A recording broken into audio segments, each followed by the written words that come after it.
أجل هزة أرضية قوية تضرب هذا الإقليم بالمملكة المغربية. الملك محمد السادس يوجه أمر عاجل من أجل إنقاذ هذه المدينة. حفيظ الدراجي يؤكد أنه مريض تجاه المغرب. عاجل هزة أرضية قوية تضرب هذا الإقليم بالمملكة المغربية. أعلن المعهد الوطني للجيوفيزياء عن تسجيل هزة أرضية بلغت قوتها 3.8 درجات على سلم ريتشر صباح يوم الأحد بإقليم الحسيمة. وأوضح المعهد في نشرة إنذارية أن هذه الهزة التي حدد مركزها في جماعة إمرابطن وقعت على الساعة 9:36 و47 ثانية صباحا. وأضاف المصدر أن هذه الهزة التي سجلت على عمق 27 كيلومتر وقعت عند التقاء خط العرض 35.056 درجة شمالا وخط الطول 3.923 درجة غربا. وكان المعهد أعلن في وقت سابق صباح اليوم عن تسجيل هزة أرضية بلغت قوتها 4.3 درجات بجماعة النكور التابعة للإقليم، وقعت على الساعة 7:59 و31 ثانية صباحا. عاجل الملك محمد السادس يوجه أمر عاجل من أجل إنقاذ هذه المدينة. دعا صاحب الجلالة الملك محمد السادس نصره الله رئيس لجنة القدس إلى إقامة تحالف عالمي يجمع كل القوى الحية الملتزمة بالسلام والمؤمنة بقيم التسامح والتعايش من أجل إنقاذ مدينة السلام والحفاظ على موروثها الحضاري والإنساني المشترك. وأبرز الملك محمد السادس نصره الله في رسالة وجهها اليوم الأحد إلى المشاركين في المؤتمر رفيع المستوى لدعم مدينة القدس الذي تنظمه جامعة الدول العربية بالقاهرة أنه انسجاما مع النداء الذي أطلقناه بالرباط سنة 2009 بمناسبة المؤتمر الدولي حول القدس، نجدد الدعوة إلى إقامة تحالف عالمي يجمع كل القوى الحية الملتزمة بالسلام والمؤمنة بقيم التسامح والتعايش لإنقاذ مدينة السلام والحفاظ على موروثها الحضاري والإنساني المشترك.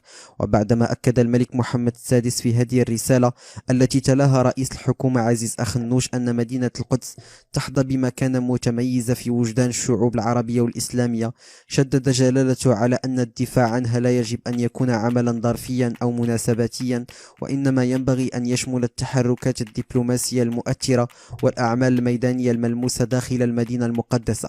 وأضاف الملك محمد السادس أن العمل الميداني الملموس الذي تقوم به وكالة بيت مال القدس الشريف، وهي الذراع الميدانية للجنة القدس التابعة لمنظمة التعاون الإسلامي منذ أزيد من 25 سنة تحت إشرافنا الشخصي، يهدف إلى دعم المدينة المقدسة والحفاظ على طابعها الحضاري، مشيرا جلالته إلى أن هذا العمل يتم من خلال تنفيذ مشاريع اجتماعية وتنموية تهم جميع فئات المجتمع المقدسي. وأوضح الملك محمد السادس أن الوكالة استطاعت تنفيذ ما يزيد عن 200 مشروع بكلفة تقدر بحوالي 65 مليون دولار بتمويل مغربي 100% من ميزانيتها في صنف تبرعات الدول، وحوالي 70% في صنف تبرعات المؤسسات والأفراد. حفيظ الدراجي يؤكد أنه مريض تجاه المملكة المغربية. علق المعلق الرياضي الجزائري بقنوات بين سبورت القطرية حفيظ الدراجي على نهائي كأس العالم للأندية التي انتهى بتتويج ريال مدريد الإسباني على حساب الهلال السعودي بعد تفوقه عليه ب5 أهداف مقابل 3.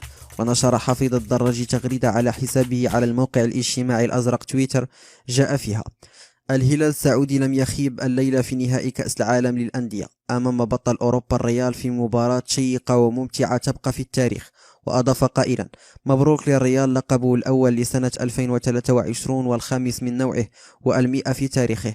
وختم الدراجي تغريدة بالقول: برافو للهلال كبير آسيا على بلوغ النهائي وحظ أوفر للكرة السعودية.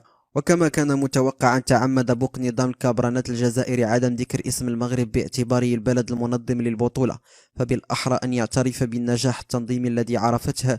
وتعرض الدراجي لانتقادات لاذعة من طرف متابعي له على خلفية تجاهله للمغرب وتنظيمه الرائع للموندياليتو، معتبرين ذلك مرضه عقدة مرضية يعانيها تجاه المملكة.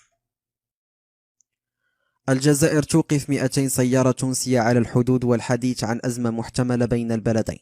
استنكرت وسائل إعلام تونسية إقدام السلطات الحدودية بالجزائر بعد أيام قليلة من قضية ناشطة تهريب الناشطة بوراوي بإجبار سيارات تونسية على إفراغ محتوياتها. تم احتجاز 200 منها. ونقلت المصادر الإعلامية ذاتها أن سلطات الحدود أوقفت السيارات التونسية التي تحمل البضائع والمواد الغذائية، وذلك بدعوى تهريبها، وما يكلفه ذلك من خسائر للخزينة العمومية للجزائر. ورفض عديد من النشطاء التونسيين قرار السلطات الجزائرية، مؤكدين أن السلع التي تم نقلها هي قانونية وتم تأدية ثمنها في الأسواق الجزائرية، مشيرين إلى أن رد فعل السلطات كان بسبب تورط بلادهم في تهريب الناشطة البوراوي، والتي تسببت في أزمة دبلوماسية بين باريس والجزائر. وسبق أن وجه الرئيس عبد المجيد التبون أمرا لسلطات الحدود مع تونس بعدم مضايقة السيارات التي تحمل علامة تونس والسماح لها بالمرور بكل أريحية. ويتوجه التونسيين إلى اقتناء مواد غذائية جزائرية مستوردة من الخارج بسبب نقص التموين الذي تعرفه الأسواق المحلية. الأمن الجزائري يداهم منزل بوراوي ويعتقل والدتها وشقيقتها. داهمت قوات الدرك الجزائرية منزل الناشطة السياسية أميرة بوراوي التي غادرت مؤخرا إلى فرنسا، واعتقلت والدتها وشقيقتها لأسباب لا تزال مجهولة. وذكرت اللجنة الوطنية للإفراج عن المعتقلين أن قوات الدرك اعتقلت السبت في منطقة العاشور بالجزائر العاصمة حوالي الساعة 7 مساء خديجة بوراوي والدة الناشطة أميرة بوراوي البالغة من العمر 73 عاما، وشقيقتها وفاء بوراوي بعد مداهمة منزلهما. وكشف المصدر أن رجال شرطة يرتدون ملابس مدنية كانوا قد زاروا منزل عائلة بوراوي وسألوهم عما إذا كانوا فخورين بما قامت به ابنتهم. وتأسفت اللجنة من أن هذه الممارسات التي كانت تتم بحق المقربين من نشطاء الحراك والمناضلين الذين دعموا عائلات المعتقلين تتكرر اليوم ضد أسرة أميرة بوراوي.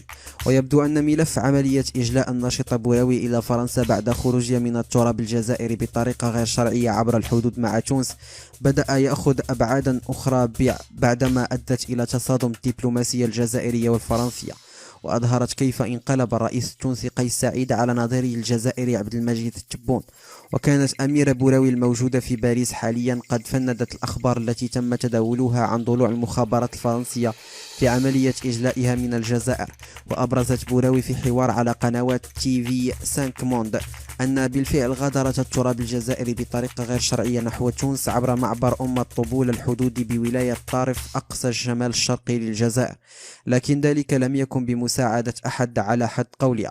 وذكرت الناشطة أن السفارة الفرنسية لم تكن على علم بالقضية إلا عندما تم اختطافها في تونس على يد الشرطة بعد أن أطلقت النيابة سراحها وحديث المحامين والمنظمات الحقوقية عن القضية، ليقوم بعدها القنصل الفرنسي بالتدخل ويعلن أنها تحت الحماية القنصلية الفرنسية لمنع ترحيلها إلى الجزائر.